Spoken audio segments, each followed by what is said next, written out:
Yo, Kirara! Salamat sa pag-click sa upload natin ngayon. Bago natin simulan, paki-like mo naman ang video. Na-like mo na? Maraming salamat. Simulan na natin.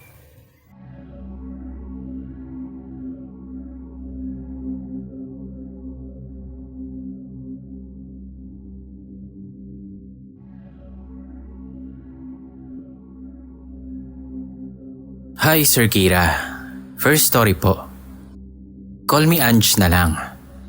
Personal experience ko po ito noong taong 2009. Nasa Batangas ako noon, nagbabakasyon. At nagkataon na nandoon ang papa ko at yung bago niyang asawa na 5 months pregnant sa first baby nila. Tandang-tanda ko na nanonood ako ng music update live. Pero dahil nga late na yon, mahinang-mahina yung volume ng TV. Maya-maya pa, may narinig akong naglalakad sa bubong namin. Makalipas ang ilang minuto, para bang may malaking ibon na bumaba sa sagingan sa gilid ng bahay namin. Natakot ako nun at kakatok na sana ako sa kwarto nila papa ko nang lumabas siya sa kwarto na may hawak na baril. Dahil may bumato daw ng putik sa bintana nila. Tik-tik daw yun. Narinig din pala nila yung lumalakad sa bubong. Lumabas siya ng bahay at pinagmumura yung kung sino man yung nandoon. Sabi ng lola ko, tik-tik nga daw yun. At baka daw nandudukwang kaya pumasok na kami sa loob ng bahay. Kinabukasan, naglagay kami ng mga sanga ng puno ng kalamansi, yung matitinik, at saka asin sa mga bintana kung saan natutulog yung madrasta kong buntis.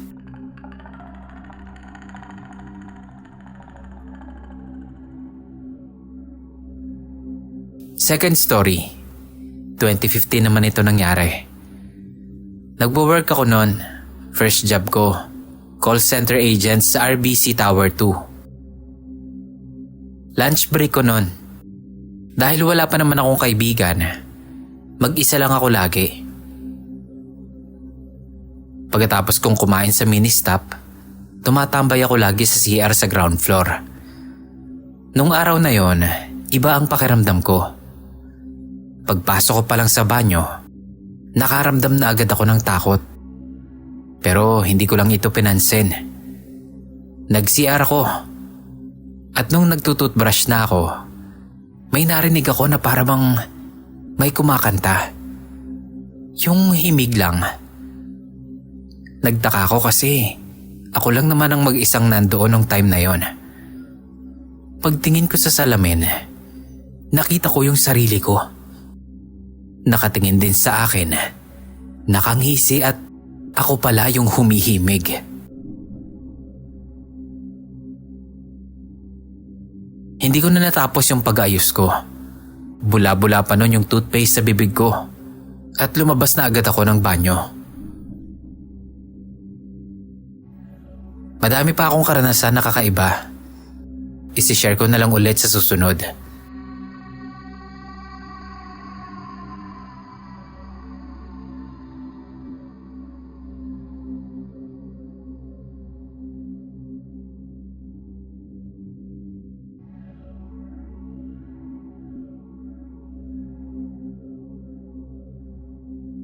Hi, Boss Kira. Fan niyo po ako since 2023. Nakikinig ako through Spotify. Anyway, sana may kadugtong pa yung kuyang. Lagi ko kasing inaabangan yon. Tawagin niyo na lang po akong Katrina. Hindi ko po tunay na pangalan. 33 years old. At andito ko ngayon sa Cambodia. Nagtatrabaho bilang isang scammer. Yes, tama po. Ang kwento ko pong ito ay related sa aking trabaho at sa building ng aking pinagtatrabahuhan. Umpisahan ko na po. Ang building na aming pinagtatrabahuhan ay nasa isang probinsya dito sa Cambodia. Isang black company ng mga Chinese. Noong kasagsagan ng paghihigpit, sabi nila, madami daw ang pinihirapan doon at pinatay. Kaya nung pagdating ko doon sa lugar, parang ang bigat ng pakiramdam ko at lagi akong nagkakasakit. Pero hindi ko na lang iniintindi. Kailangan kong pumasok sa trabaho. Ako nga pala ay may ka-live-in. Kumuha kami ng couple room doon sa loob ng company. Noong nag-decide ako na wag nang magtrabaho, ay ako na lang mag-isa sa aming kwarto dahil ang aking partner ay nagtatrabaho din. Siya po ay graveyard shift. So paggabi, ako lang talaga ang naiiwan doon sa kwarto namin. Hindi naman ako matatakoting tao. Ngunit doon, talagang kakaibang takot ang naranasan ko. Lumabas ako sa kwarto namin. Pagkatapos ay nag-elevator pababa dahil talagang kinikilabutan ako noon. Kaya kahit gutom ako, hindi ako bumababa para kumain. Ito nga pong isang gabi ng mga 12 midnight, nag-decide akong matulog. Nung umidlip ako, binangungot naman ako. Napanaginipan ko ang isang bata. Nasa 5 years old pa lang ito. Nakahubad. Pinipilit ko ang sarili kong gumalaw, pero hindi ako makagalaw. Nakatitig lang ako sa kortina kung saan nandun yung bata na nakasilip. Gusto ko sanang magsalita at kumilos, ngunit hindi ko magawa. Kaya naman nagdasal ako. Nagising naman ako, pero paggising ko, isa pa rin pala yung panaginip. Ilang beses na nangyari sa akin yon, hanggang sa tumunog ang cellphone ko dahil tumatawag ang partner ko. Siguro nasa 2 hours din akong ganon. Kaya simula nun, hindi na ako natulog ng mag-isa. Hinihintay ko na lang palagi na mag-umaga. At nun ngang makauwi ang partner ko, ikinuwento ko yun sa kanya. At doon niya sinabi sa akin na may isang picture pala kami na magkatabi. At nagulat ako doon dahil nakita doon sa may bandang kanan ng balikat niya na mayroong bakat ng kamay ng bata. Kaya napagdesisyonan namin na lumipat na lang ng kwarto. Hanggang dito na lang po. Pakiayos na lang po sana. First time ko lang pong mag-share. Maraming salamat at God bless.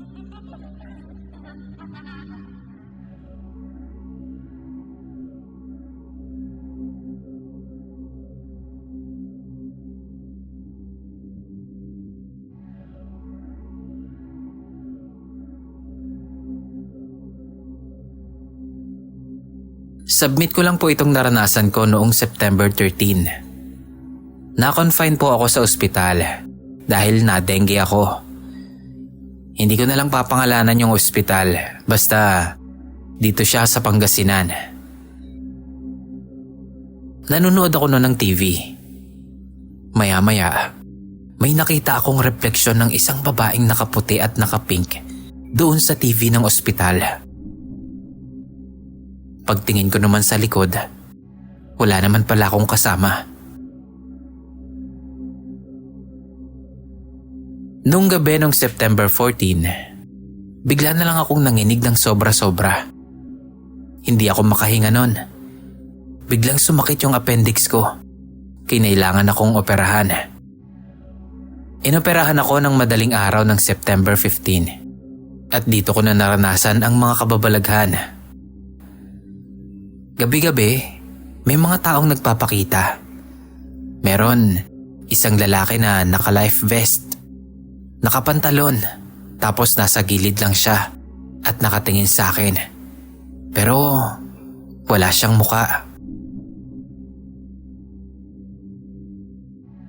Pag hindi ko naman pinapansin, nawawala na lang din. Pero may papalit na mga bata, tapos mga wala ding muka.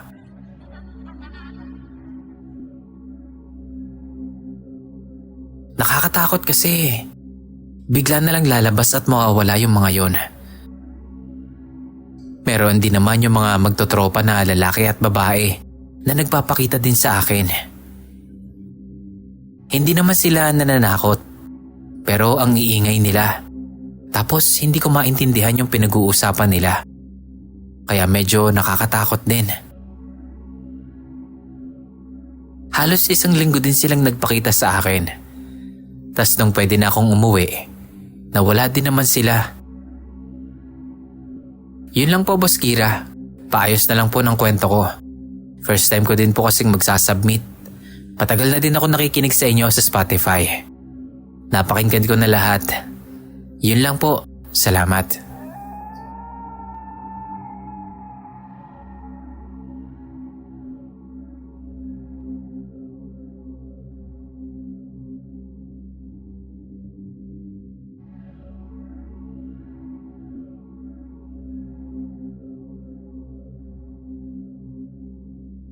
Hello po, Boss Kira.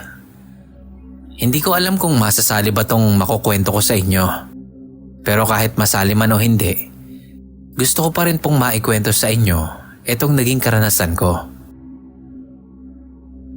Matagal na po akong nakikinig sa inyo at every time na nakikinig ako, ay na-encourage din talaga ako na ma-share itong experience ko na to. Bago ko umpisahan itong kwento ko, isang maikling pagpapakilala lang po. Ako po ay isang relihiyosong tao. Opo, tama kayo nang nadinig. Relihiyoso ako in a way na wala sa bokabularyo ko ang paniwalaan na nag-e-exist sila. May bad spirits, pero hindi ako naniniwala na kaya nilang magparamdam o magpakita sa'yo. Pero sa kabila po ng pagiging relihiyoso ko, isa po sa akin na hihiligan ko ay ang manood ng horror movies. Yung unang kwento ko, Boss Kira, ay ang talagang nagpaniwala sa akin na totoo nga sila. High school ako nito nung mangyari.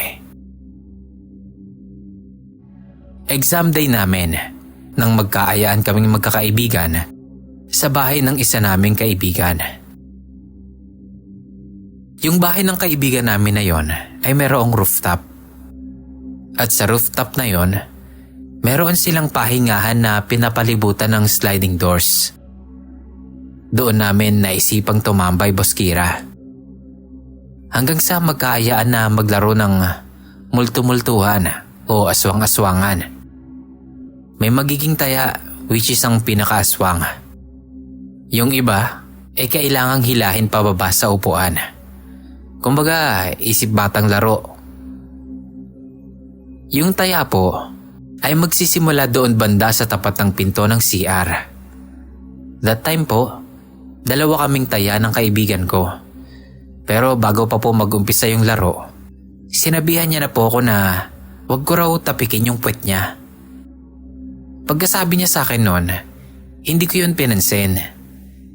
Not until nagkagulo po kami. Nag-ingay at nakisali na rin akong umakyat sa upuan. Bigla pong napahinto yung kasama kong taya. Sabi niya, "Shhh." Pero bago pa man po niya kami patahimikin, tahimik na po ako noon at meron akong tinitignan. Kasi may nakikita akong kakaiba that time. Tapos biglang sabi ng kaibigan kong taya, "Nakita niyo yun? Nakita mo rin?" Sagot ko naman. Pero Boss Kira, kaming 2 lang po ang nakakita dahil masyado pong mabilis ang pangyayari. Nagtaka po yung mga kaibigan namin at pinagtatanong kami kung ano daw yung nakita namin. At ayun nga, Boss Kira, sa kalagitnaan ng pag-iingay namin, biglang may mabilis na dumaan na kulay puti. Nakalutang ito at nanggaling doon sa CR, palabas sa sliding door. Talagang nagtindigan yung mga balahibo namin noon. Nung makita pa nga po namin na sarado po yung kortina ng sliding door. At pati yung mismong sliding door sarado din. Kaya imposible na makalabas yun. Imposible ding refleksyon lang ng liwanag. Doon na po kami nag-umpisang magkwentuhan hanggang sa maisipan po namin na bumaba na at magsiuwian. Marami pa po akong kwento, Boss Kira. Kung sakaling mapili nyo ito, itatry ko po ulit na ikwento pa yung mga experiences ko. Maraming salamat po.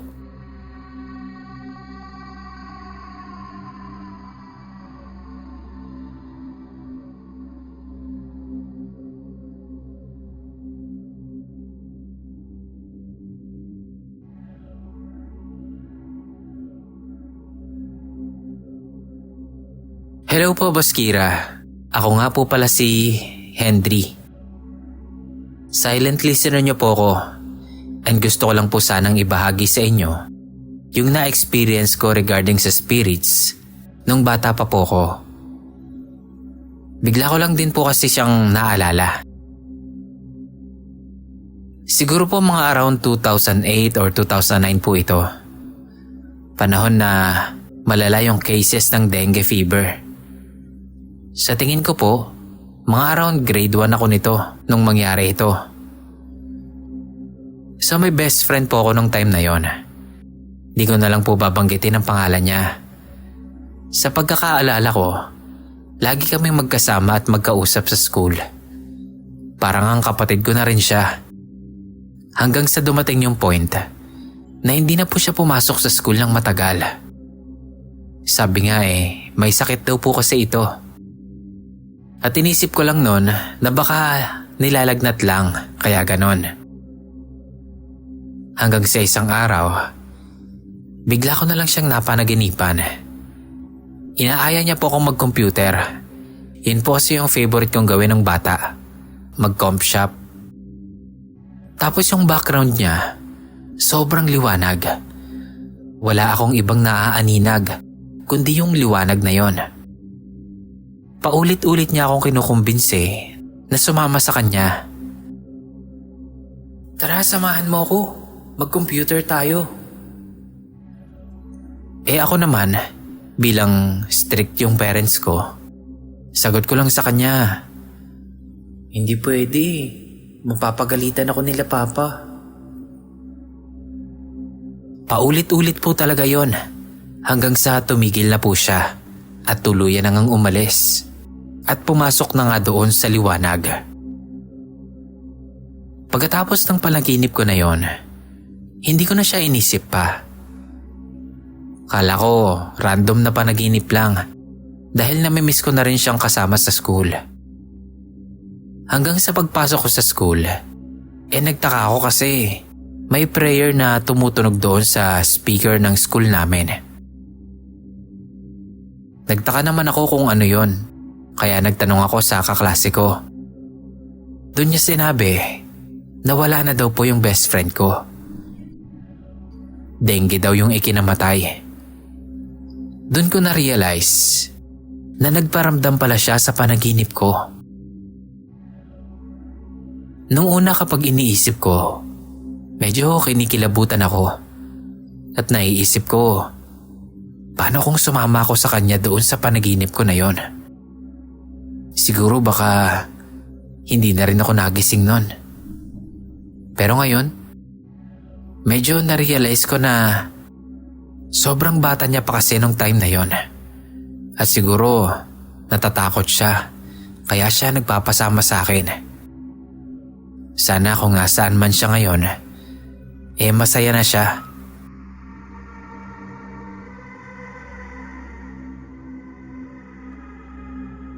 Yun lang po, Boss Kira. Thank you in advance kung ma-feature man itong story ko. Pa-shoutout na rin po sa kapatid kong si Hilary.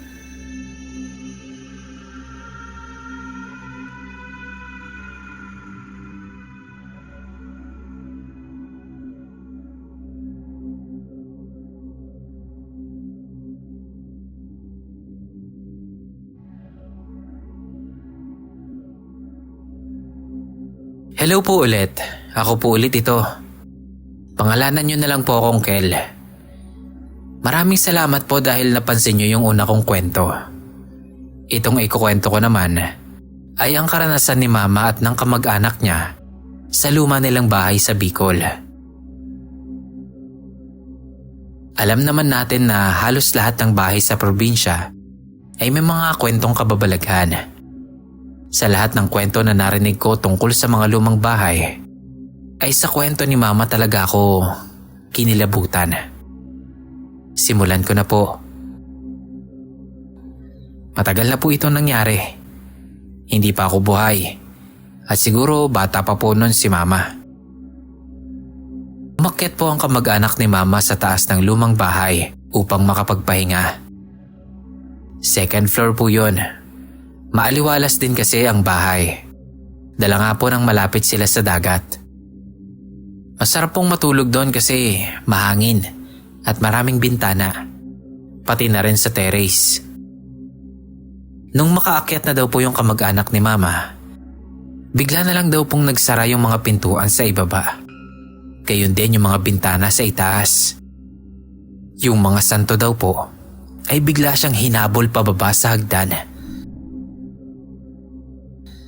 Sa takot ng kamag-anak ni Mama, tumalon po siya roon. Hindi ko na po alam kung ano yung mga sumunod na nangyari. Hanggang dun lang kasi yung kwento lagi ni Mama. Ang sunod ko naman pong kwento ay karanasan ni Mama sa bahay rin na yon. Si Mama ko po kasi madalas raw pong tumatambay sa bahay na yon. Although dalawa yung bahay nila, mas madalas po siyang tumatambay sa kabilang bahay. Kasi may second floor at maaliwalas nga po. Nasa taas daw po si Mama noon at nakatambay. Nang bigla na lang nagsarat bukas yung mga bintana at pintuan. Isa sa mga kwarto po kasi sa bahay na yon ay puno ng mga santo. Isang beses ko na rin pong nabuksan yung kwarto na yon at hindi na po ako umulit, dala na rin ng takot. Lahat po kasi ng mga santo sa kwarto na yon ay nakaharap sa pintuan at napakarami po talaga nila. Ang lola ko po kasi ay Katoliko at malakas po ang pananalig niya sa Diyos at sa mga santo. So ayun nga po, sumigaw po nun si Mama para marinig siya sa baba.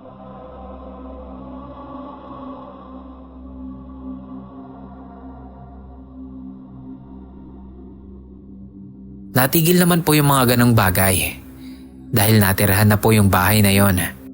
Nilipatan na rin po ng mga kamag-anak namin yung bahay na yon at iniwan yung isa nilang bahay. Siguro dala na rin ng kalumaan, kaya marami silang nararanasan na nakakapanindig balahibo.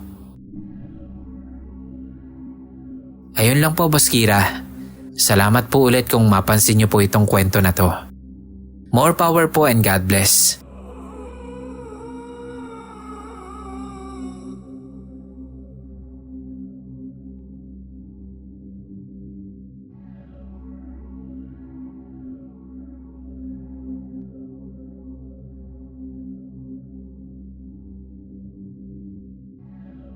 Hello and good morning po, Sir Kira. Gusto ko pong i-share ang ibang karanasan ko na hindi ko pa naisama. Pati na rin ang mga karanasan ng pinsan ko at iba kong kakilala na nagkukwento sa akin. Umpisahan ko na po ang kwento. Kwento lang po ito sa akin ng mga pinsan ko. Nasa elementary pa ata kami o high school. Yung isang kapatid kasi ng mama ko, lalaki, tumira siya sa bahay namin. May naging issue po kasi noon si mama ko saka yung kapatid niya sa bahay na yon. Na dapat kami yung nakatira. Kaya ang ending, doon po kami natira sa bahay ng lolo ko hanggang ngayon. May pangyayari po doon sa bahay na yon, Sir Kira. Nung minsang umalis silang lahat sa bahay. Nagbakasyon ata sila sa Manila. Nagtaka ako. Bakit yung mga pinsan kong lalaki nakasilip doon sa bahay na yon? Sabi sila ng sabi na yung ref at electric fan daw bukas ng bukas. Natawa ko nun. Sagot ko, paano magbubukas yun? Wala naman sila tito doon. Kahit ibang kaibigan ng pinsan ko, nakita daw yon. Nung tumigil na sila sa pagtitig sa bahay nila tito, Sabi sa akin ng bunso na kapatid ng pinsan ko, Di ba walang tao dun? Tapos yung bintana nila tito, may mga aswang-aswang? Sumagot ako ng oo. Nakita nga nila na nagbubukas sara yung ref nila tito. Tapos, nakita din nila yung electric fan sa sala na umaandar kahit hindi naman daw nakasaksak. Hindi ako naniwala nun, Sir Kira, kasi hindi ko naman nasaksihan yung pangyayari. Ito naman tungkol sa pinsan ko na lalaki din. Paano kasi, kahit gabi nun, nung kabataan nila, mahilig talaga silang maglibot kasama ang mga kaibigan. Nasa high school na po ako nun. Hindi ko na lang matandaan kung anong year. Gabi yun, at silang apat na magkakapatid na lalaki ay magkakasama dahil ang barkada nila pare-pareho lang din naman. Hating gabi na daw at pauwi na sila sa bahay nila nang mapansin nila sa puno ng bayabas sa tapat ng kapitbahay namin ang isang sobrang laking ibon. Na-curious daw sila kung ano yon. Kaya bago umuwi, tinignan daw muna nila yon. Kasi nga sobrang laki. Out of curiosity, naisipan nilang batuhin yung sinasabi nilang malaking ibon. Nung nabato daw nila, umingit daw ito ng pagkalakas-lakas. Tapos hinabol sila ng malaking ibon. Kaya pala noon, habang kasarapan ng tulog ko, may narinig akong grabing nagtatakbuhan papunta sa terrace namin. Yun pala, mga pinsan ko at mga barkada nila, nagtatakbuhan pa uwi. Kahit ganun yung na-experience nila, hindi pa rin sila tumitigil sa paggala ng gabi. Eto pa. Tungkol naman ito sa isang teacher nung elementary. Pangalanan na lang nating Sir Darwin. Kwento-kwento lang po noon. Ito pong si Sir Darwin, mabait naman daw po ito. Pero meron daw pong pangyayari sa buhay ni Sir Darwin na may nagpakita sa kanya na black lady. Lagi daw po siya nitong inuudyokan na pumatay o di kaya ay magpakamatay. Nakita ko pa si Sir Darwin, Sir Kira. Nang grade 4 or grade 5 bata ako noon. Mukha naman siyang okay. Dumating sa punto na parang ayaw niya nang magturo. Hindi ko lang sure kung totoo yung story. Kasi sabi ng classmate ko noon, yun daw yung narinig niya sa ibang mga teachers na nagkukwentuhan.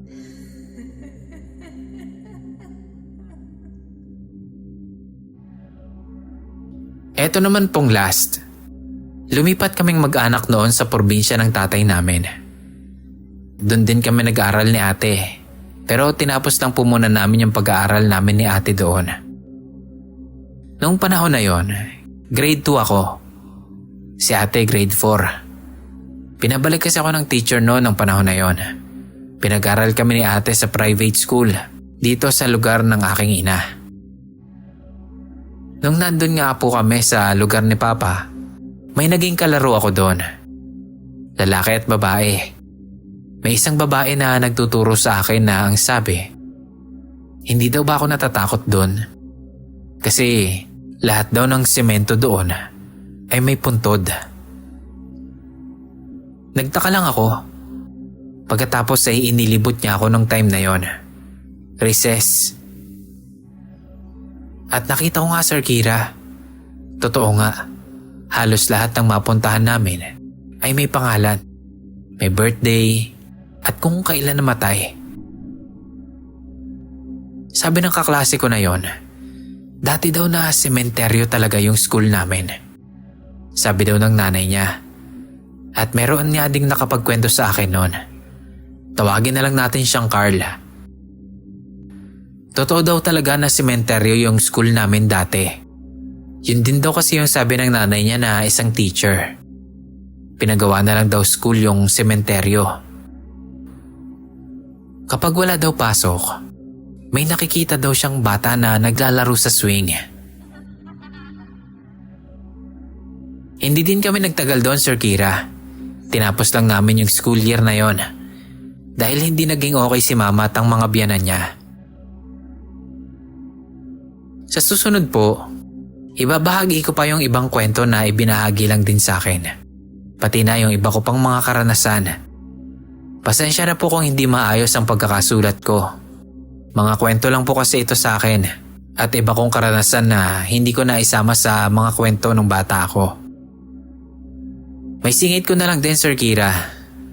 Ang ika-6 na yugto po ng aking kwento ay akin na pong muling inuumpisahan. Alam ko pong maraming nagtatanong kung totoo ang mga kwento ko. Opo, totoong karanasan ko po talaga ang mga isinesend ko sa inyo, Sir Kira. May time po, Sir Kira, na kahit ako nagtataka. Pero itinadaan ko na lang din sa panalangin. Dahil alam ko na ang Diyos lang ang makakatulong sa akin. Pero gaya po ng sinabi ko sa inyo dati, kapag nagbabahagi po ako ng kwento, talagang may mga gumagambala sa akin na masasamang espiritu. Hanggang dito na lang po muna ulit, Sir Kira. Salamat sa pagsubaybay sa aking mga kwento. Salamat muli sa pag-post ng mga ito. God bless po sa ating lahat and more stories to come.